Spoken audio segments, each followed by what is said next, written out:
അസ്സലാമു അലൈക്കും വറഹ്മത്തുള്ളാഹി തആല വബറകാത്തു.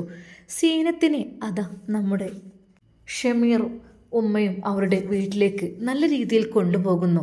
ഹിജാബ് ധരിച്ചത് കൊണ്ട് തന്നെ അവളെ ആരും ശ്രദ്ധിക്കുന്നില്ല. വളരെയധികം സേഫ്റ്റി ആയിട്ടാണ് അവൾ ഹോസ്പിറ്റലിൽ നിന്ന് വന്നത്. എന്നാൽ ആ നിമിഷം തന്നെ അതാ ഷമീർ അവൾക്ക് വേണ്ട എല്ലാ കാര്യങ്ങളും ചെയ്തു കൊടുക്കുകയാണ്. അവൾക്കുള്ള എല്ലാ ഫുഡ് ഐറ്റംസും എല്ലാം പ്രത്യേകമായിട്ട് വാങ്ങിയിരുന്നു. ഉമ്മ, മോനെ, എന്തായാലും പടച്ച റബ്ബ് നമുക്കൊരു പെൺകുട്ടിയെ തന്നു. നമുക്കതിന് നല്ല രീതിയിലാണ് നോക്കാം. ഗർഭിണിയായി ശരിയാണ്, പക്ഷേ ഈ കുഞ്ഞിപ്പോൾ ആരുടേതാണ് എന്താണെന്ന് നമ്മൾ ചോദിച്ചിട്ടില്ല. അത് ഒരു പക്ഷേ ആ രാജേഷിൻ്റെ കുഞ്ഞെങ്ങാനോ ആണെങ്കിൽ അവന് നിൽക്കാൻ സമ്മതിക്കും. പൊന്നു മോനെ, ഒന്നവളോട് അതൊക്കെ ഒന്ന് ചോദിച്ചറിയണം. എന്നാൽ ഈ സമയം ഉമ്മ തന്നെ ചോദിക്കുന്നു, പൊന്നുമോളെ, മോളൊന്നും വിചാരിക്കരുത്, മോൾക്ക് സ്നേഹം തരേണ്ട സമയമാണ് ഇത്. പക്ഷേ ഉമ്മ ചോദിക്കാണ്, ഈ ഗർഭം സത്യം പറഞ്ഞ ആരുടേതാ? ഒരു നിമിഷം അത് കേട്ട് അവൾ വിതുമ്പിപ്പോയി. എൻ്റെ ഉമ്മ ഒരുപാട് കഥകൾ പറയാനുണ്ട്.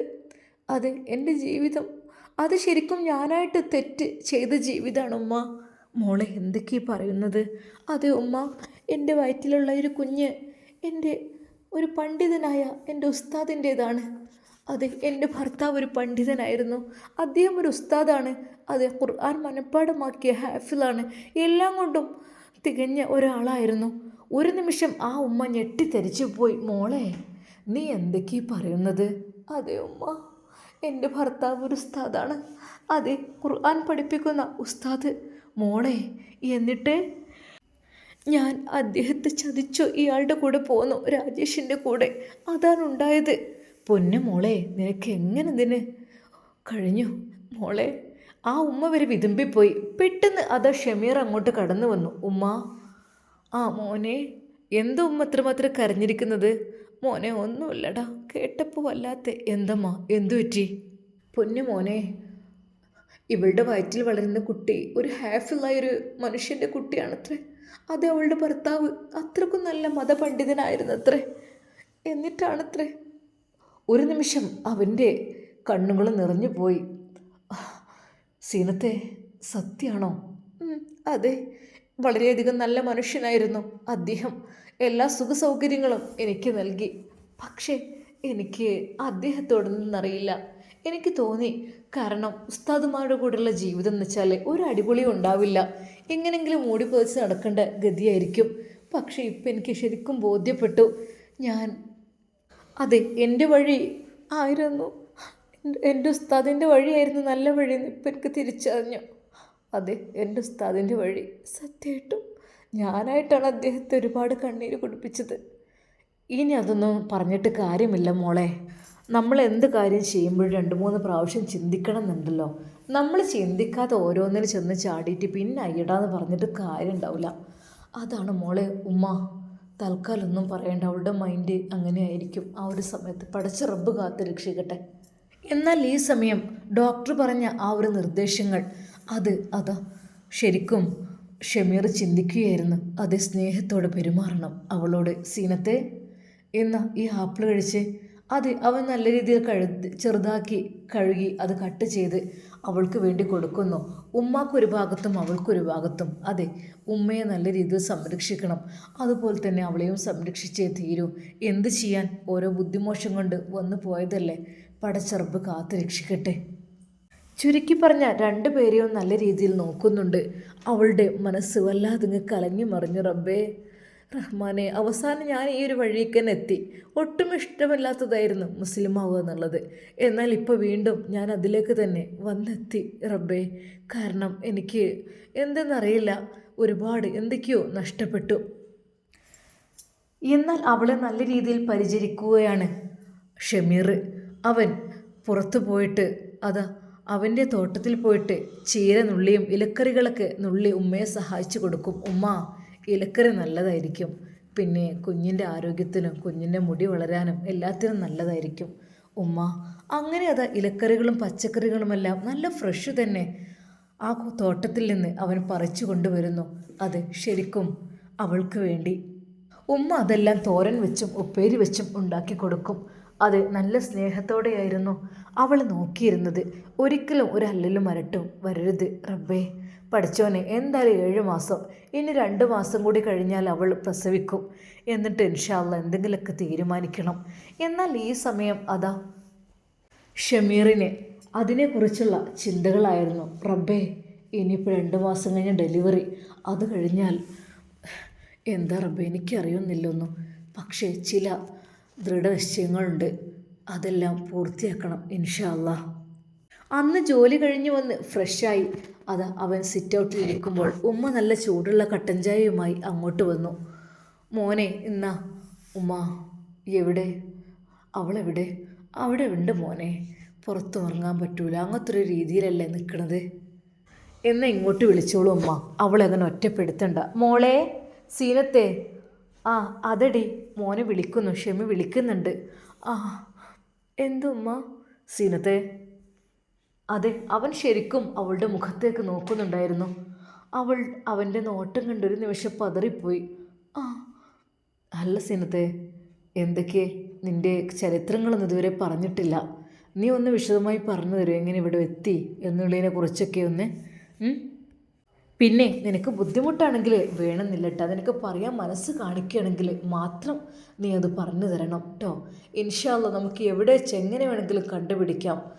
വേണ്ട, നോ, എവിടേക്കും എന്നെ പറഞ്ഞേക്കരുത് പ്ലീസ്, ഞാനിവിടെ നിന്നോളാം. അതെ, നിങ്ങൾക്കൊന്നൊരു ഭാരമാകാതെ ഞാനിവിടെ നിന്നോളാം.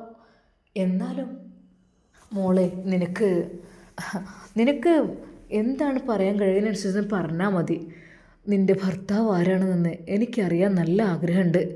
ഒരു ഉസ്താദ് എന്ന് അറിഞ്ഞപ്പോൾ മനസ്സിനുള്ള വല്ലാതൊന്ന് പിടച്ചു. സാരല്ല, ഒരു വിധിയല്ലേ. അങ്ങനെ അതാ അവൾ കഥ പറയുന്നു. അതെ, എൻ്റെ വയറ്റിൽ വളരുന്നത് അത് ഒരു സ്വാലിഹായ മനുഷ്യൻ്റെ കുഞ്ഞാണ്. അതെ, ഒരു ഭർത്താവിൻ്റെ ഏറ്റവും വളരെയധികം ജീവിതത്തിലെ വലിയൊരു സ്വപ്നമാണിത്. ഞാൻ അതെല്ലാം വിട്ടെറിഞ്ഞുകൊണ്ട് പോന്നു അവൻ്റെ കൂടെ, ഒരു കാഫിറായ യുവാവിൻ്റെ കൂടെ. മോളെ, എന്നാൽ അപ്പോൾ തന്നെ അവൻ പറയുന്നു, നീ ഇസ്ലാമിനെ കുറിച്ച് എന്താ വിചാരിച്ചത്? അത് നമ്മൾ ഇസ്ലാമിനെ കുറിച്ച് വിശ്വസിക്കുന്നതിൻ്റെ തെറ്റിദ്ധാരണകളാണ് അതൊക്കെ. ഇപ്പോൾ എല്ലാ ശാസ്ത്രജ്ഞന്മാരും വരെ അംഗീകരിച്ചൊരു സംഭവമുണ്ട്. അതായത് എന്താ, ബഹിരാകാശത്ത് നിന്ന് വരെ അള്ളാഹുവിൻ്റെ പരിശുദ്ധമായ കഅബ ഷരീഫ് കാണുന്നൊരു ദൃശ്യത്തെക്കുറിച്ച് നീ കണ്ടിട്ടുണ്ടോ, കേട്ടിട്ടുണ്ടോ, വായിച്ചിട്ടുണ്ടോ? ഇല്ലല്ലോ. അതാണ് നമ്മുടെ ഇസ്ലാം. 1500 വർഷങ്ങൾക്കപ്പുറം മുത്ത് ഹബീബ് സല്ലല്ലാഹു അലൈഹി വസല്ലം പറഞ്ഞ കാര്യങ്ങളാണ് ഇപ്പോൾ എല്ലാം. അത് എവിടെ പോയാലും നമ്മുടെ ഒരു ഗ്ലാസ് വെള്ളം കുടിക്കുകയാണെങ്കിൽ 2 or 3 മുറുക്കിൽ കുടിക്കണം. അതല്ലേ ഇപ്പോൾ ഏത് ജിമ്മിന് പോകുകയാണെങ്കിലും അങ്ങനെ സിപ്പായിട്ട് കുടിക്കണം എന്നവർ പറയും. അപ്പോൾ എന്താ, അത് തന്നെ ഇരുന്നു കൊണ്ട് കുടിക്കണം. അതിൻ്റെ അർത്ഥം എന്താ, അതിലൊരു കാര്യമുണ്ടാകും. അത് നിന്നുകൊണ്ട് കഴിക്കരുത്. കുറേശ്ശെ വായിലിടണം, നല്ലവണ്ണം ചവച്ചിറക്കണം. നമ്മൾ 1ാം ക്ലാസ്സിലും 2ാം ക്ലാസ്സിലും പഠിച്ചതാണ് അതൊക്കെ. പക്ഷേ പലരും മദ്രസയെ അവഗണിക്കും, ഖുർആനെ അവഗണിക്കും, ഇസ്ലാമിനെ അവഗണിക്കും. അവർക്ക് ഇഷ്ടപ്പെട്ട രീതിയിൽ അവർ പോകും. പക്ഷേ ഇതൊക്കെയാണ് നമ്മുടെ ഇസ്ലാമിനെ നമ്മൾ അറിയണം. നമുക്ക് ഈമാൻ വേണം. ഈമാൻ അല്ലെങ്കിൽ പലതും ചെയ്തു പോകും. പടച്ച റബ്ബ് കാത്ത് രക്ഷിക്കട്ടെ. സീനത്തെ, അള്ളാഹ് എന്നുള്ള ആ ഒരു ബോധം മുറുകെ പിടിച്ച് ജീവിക്കണം. ഇനിയെങ്കിലും ചെയ്തതെല്ലാം ചെയ്ത് പടച്ച റബ്ബിനോട് നീ കരഞ്ഞ് കീണ് അപേക്ഷിക്കണം, എല്ലാ ദോഷങ്ങളും പുറത്തു തരാൻ വേണ്ടിയിട്ട്. നമ്മൾ അള്ളാഹുവിൽ വിശ്വസിക്കുന്നുണ്ടെന്ന് നമുക്കൊരിക്കലും ഇതിന് കഴിയില്ല. സീനത്തെ, നിന്നെ വിഷമിപ്പിക്കാൻ വേണ്ടി പറയല്ല. നമ്മുടെ ഇസ്ലാം എന്ന് പറഞ്ഞാൽ എന്താ, നമ്മുടെ കഅബ ഷരീഫ്, നമ്മൾ നിസ്കരിക്കുന്ന ആ ഒരു സ്ഥലം, അതിനെക്കുറിച്ച്, ആ ഒരു കഅബ ഷരീഫിനെ കുറിച്ച് പറഞ്ഞത് നീ കേട്ടോ? ഒരിക്കലും സീനത്തെ നിന്നെ വിഷമിപ്പിക്കാൻ വേണ്ടി പറയല്ലിട്ട് മോളെ. ഇനിയെങ്കിലും നന്നാവണം. ഇനിയെങ്കിലും നമ്മളെ വേണ്ടാത്ത ചിന്തകളൊക്കെ ഒഴിവാക്കണം. നമുക്ക് അല്ലാഹു സുബ്ഹാനഹു വ തആല നൽകിയ ആ ഒരു കണ്ടില്ലേ, എത്ര അത്ഭുതങ്ങളാണ് നമുക്ക്. എല്ലാം പടച്ച റബ്ബിൻ്റെ സൃഷ്ടികളാണ്. നമുക്ക് അല്ലാഹു നൽകിയ അനുഗ്രഹങ്ങളെ നമ്മൾ ഒരിക്കലും തട്ടിത്തെറിപ്പിക്കരുത്. അതെ, ഒരു ശാസ്ത്രജ്ഞൻ ഒരുപാട് ഇസ്ലാമിനെയൊക്കെ തള്ളിപ്പറഞ്ഞ ഒരുപാട് ആളുകൾ ആണ് ഇപ്പോഴും ഇസ്ലാമിലുള്ള ഓരോ കാര്യങ്ങളും അംഗീകരിക്കുന്നത്. അതായത് ബഹിരാകാശത്ത് നിന്ന് നോക്കുമ്പോൾ തിളങ്ങുന്ന പ്രകാശബിന്ദുവായി മക്കയിലെ വിശുദ്ധ ഗേഹം കഅബ അന്താരാഷ്ട്ര ബഹിരാകാശ നിലയത്തിൽ ISS നിന്നുള്ള മക്കയുടെ മനോഹരമായ രാത്രികാല ചിത്രം പങ്കുവച്ചിരിക്കുകയാണ് നാസയുടെ മുതിർന്ന ബഹിരാകാശ സഞ്ചാരി ഡോൺ പെറ്റിറ്റ്. അതെ, അവർക്ക് മുസ്ലിംസ് അല്ല ഒരിക്കലും, പക്ഷെ അവർ ബഹിരാകാശത്ത് നിന്ന് കാണണം നമ്മുടെ പരിശുദ്ധമാക്കപ്പെട്ട കഅബ ഷരീഫ് വെട്ടിത്തിളങ്ങുന്ന ആ ഒരു മനോഹരമായ രംഗം. അതെ, മക്കയിലെ ജനനിബിഡമായ നഗര ദൃശ്യങ്ങൾക്കിടയിൽ മസ്ജിദുൽ ഹറമിൻ്റെ മധ്യഭാഗത്തുള്ള കഅബ ഒരു സെലസ്റ്റിയൽ ലൈറ്റ് ഹൗസ്, അതായത് ആകാശത്തിലെ വിളക്കുമാടം പോലെ തിളങ്ങി നിൽക്കുന്നത് ചിത്രത്തിൽ വ്യക്തമായി കാണാം. അത് അള്ളാഹുവിൻ്റെ വീടാണ് കഅബ ഷരീഫ്. അതുകൊണ്ട് ബഹിരാകാശത്ത് നിന്ന് അത് മനോഹരമായി അത് വെട്ടിത്തിളങ്ങുന്ന ദൃശ്യം. ബഹിരാകാശം എന്ന് പറഞ്ഞാൽ എന്താ, എത്ര ദൂരെയാണ്, അങ്ങകലെയാണ്, ഭൂമിയിൽ ഒരു സംഭവം കാണൂല. പക്ഷേ കഅബ ഷരീഫ് കാണുന്നുണ്ടെന്ന് അമുസ്ലിമായ ഒരു ശാസ്ത്രജ്ഞനാണ് പറഞ്ഞത്.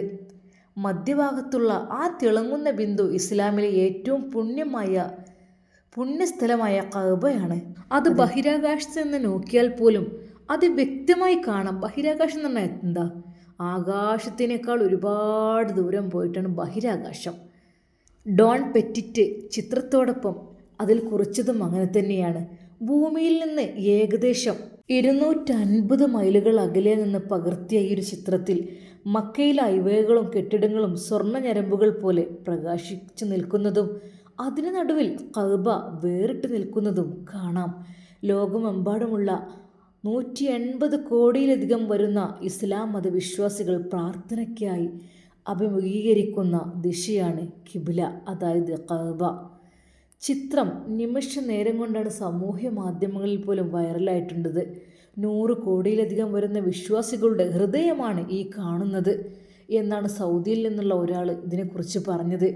എല്ലാ മതവിശ്വാസങ്ങളെയും ബഹുമാനിക്കണമെന്നും ഭൂമിയിലെ ഏറ്റവും പുണ്യമായ സ്ഥലം ബഹിരാകാശത്ത് നിന്ന് പോലും ഇത്ര മനോഹരമായി കാണാൻ കഴിയുന്നത് അത്ഭുതകരമാണെന്നും നിരവധി പേരാണ് അഭിപ്രായപ്പെട്ടത്. അത് 67 വയസ്സുള്ള ഡോൺ പെറ്റിറ്റ് ബഹിരാകാശ ഫോട്ടോഗ്രാഫിയിൽ പേര് കേട്ട ആളാണ്. അദ്ദേഹം അവിടെ പോയി ഫോട്ടോ എടുക്കുന്ന ഒരു പ്രമുഖനാണ്. 3 ദിവസങ്ങൾ അദ്ദേഹം ബഹിരാകാശത്ത് ചെലവഴിച്ചിട്ടുണ്ട്. അത് എല്ലാം ഒരുപാട് കാര്യങ്ങൾ പകർത്തിയിട്ടുണ്ട്. എന്നാൽ മനോഹരമായ ഈ ഒരു ദൃശ്യം വരെ അദ്ദേഹം പകർത്തിയപ്പോൾ ഒറ്റൊന്നും അങ്ങനെ കാണുന്നില്ല. പരിശുദ്ധമാക്കപ്പെട്ട കഅബ ഷരീഫ് മാത്രമാണ് കാണാൻ സാധിച്ചത്. അപ്പോൾ അവരൊക്കെ അംഗീകരിച്ച് കഴിഞ്ഞു. അതെ, അല്ലാഹു സുബ്ഹാനഹു വ തആലയുടെ പരിശുദ്ധ ഗേഹമാണ് കഅബ ഷരീഫ്. അവർ വരെ അംഗീകരിച്ചു. എന്നിട്ട് നമ്മൾ മുസ്ലിംസ് അതെല്ലാം ഉപേക്ഷിച്ച് മറ്റൊരു മതത്തിലേക്ക് പോകാമെന്നൊക്കെ വെച്ചാൽ നമ്മൾ അത്രക്കും അതും പതിച്ചവരായിട്ട് കൊണ്ടാണ്. പടച്ച റബ്ബിനോട് നീ ഒരുപാട് ദുആ ചെയ്യുക. അത് ഒരുപാട് പൊറുക്കലിനെ തേടുക. തീർച്ചയായും അള്ളാഹു റഹ്മാനു റഹീമുമാണ്. തീർച്ചയായും അള്ളാഹു സുബ്ഹാനഹു വ തആല നമുക്ക് പുറത്തു തരും. സീനത്തെ ഒന്നും വിചാരിക്കണ്ട, ഇനിയെങ്കിലും എൻ്റെ മോള് നല്ല രീതിയിൽ ജീവിക്കണം കേട്ടോ. അവൾ അതെല്ലാം കേട്ട് പൊട്ടിക്കരഞ്ഞു. അതെ, സത്യമായിട്ടും ഇനി മുതൽ ഞാൻ നല്ലൊരു ജീവിതം നയിക്കും. അതെ, പഴയ എല്ലാ കുറ്റങ്ങളും പുറത്തു തരാൻ നിങ്ങൾ എനിക്ക് ദുആ ചെയ്യണം. മോളെ, തീർച്ചയായും നിങ്ങൾക്ക് വേണ്ടി ഞാനും ഉമ്മയും ദുആ ചെയ്യും. എന്നാൽ ഇനി മുതലെങ്കിലും പുതിയൊരു പെണ്ണായിട്ട് ജീവിക്കുവാൻ വേണ്ടി നീ ശ്രമിക്കണം. അത് തീർച്ചയായും, ഞാൻ അതിനുശേഷം ഒരു തെറ്റും ചെയ്തിട്ടില്ല. അവൾ വിതുമ്പി കരഞ്ഞുകൊണ്ട് പറഞ്ഞു. ഇനി കരയണ്ട, ഇനി ഞാനൊന്നും പറയില്ല. അപ്പോൾ അന്യമതസ്ഥർ വരെ ഇസ്ലാമിനെക്കുറിച്ച് ഇസ്ലാമിൻ്റെ അടയാളങ്ങളെക്കുറിച്ചും പറയുന്നത് കേട്ടില്ല, അത്രക്കും മനോഹരമായ രീതിയിൽ. അപ്പം നമ്മളെ മതത്തെ തള്ളി പറയാൻ പാടുണ്ടോ? നമ്മൾ മനസ്സാക്ഷിയോട് ചോദിക്കണം. അല്ലാഹു സുബ്ഹാനഹു വ തആല മുത്ത് ഹബീബിന് കനിഞ്ഞരുളിയതാണ് ഇസ്ലാം മതം എന്ന് പറഞ്ഞാൽ അത് നമ്മൾ ഉമ്മത്തികൾ മുറുകെ പിടിക്കണം. എന്തൊക്കെ തന്നെയായാലും നമ്മളുടെ ആ ഒരു വിശ്വാസം അങ്ങോട്ടും ഇങ്ങോട്ടും ചാഞ്ചാടാൻ പാടില്ല. എന്നും നല്ല പവറോടുകൂടി ഇസ്ലാമിനെ സ്നേഹിച്ചു കൊണ്ടിരിക്കണം. അത് ആരെന്തൊക്കെ പറഞ്ഞാലും ഇത് എൻ്റെ മതമാണ്, മതം വിട്ട് എനിക്കൊരു കളിയില്ല, അതാണ് എനിക്കിഷ്ടം എന്ന് നമ്മൾ മുറുകി എവിടെയാണെങ്കിലും നമുക്ക് ശക്തമായി പറയാൻ കഴിയണം. ഇസ്ലാം ദീൻ, എൻ്റെ ദീൻ ഇസ്ലാമാണ്. അതെ, ഖബറിൽ നിന്ന് ചോദിക്കപ്പെടും. അതെ, നിൻ്റെ ഖിബ്ല ഏതാ, നിൻ്റെ നബി ഏതാ, നിന്നെ സൃഷ്ടിച്ചതാ എന്തൊക്കെ ചോദിക്കപ്പെടുമ്പോൾ നിൻ്റെ ഖിബ്ല ഏതാണെന്ന് ചോദിച്ചു കഴിഞ്ഞാൽ പറയണ്ടേ കഅബ ഷരീഫാണെന്ന് മുറുകെ പിടിക്കണം. അല്ലാഹു സുബ്ഹാനഹു വ തആല പറഞ്ഞ കാര്യങ്ങളൊക്കെ ഇൻഷാ അല്ലാഹു നമ്മുടെ കൂടെ ഉണ്ടാവും. സീനത്തെ നല്ലോണം പടച്ച റബ്ബിനോട് പ്രാർത്ഥിക്കുക. ഇൻഷാ അല്ലാഹു സുബ്ഹാനഹു വ തആല നിനക്ക് നല്ലൊരു ജീവിതം തന്നിരിക്കും. കേട്ടോ, ഒന്നും കൊണ്ടും വിഷമിക്കണ്ട. സീനത്തിൻ്റെ മുഖത്ത് നോക്കി അവൻ പുഞ്ചിരിച്ചു. ആ പുഞ്ചിരിയിൽ അവളുടെ വിഷമമെല്ലാം അങ്ങ് ഇല്ലാതെയായി മാറി. ഇൻഷാ അല്ലാഹ് നമുക്കിതിൻ്റെ ബാക്കി ഭാഗം നാളെ കാണാം. അതുവരേക്കും എല്ലാവർക്കും അസ്സലാമു അലൈക്കും വറഹ്മത്തുള്ളാഹി തആല വബറകാതുഹു.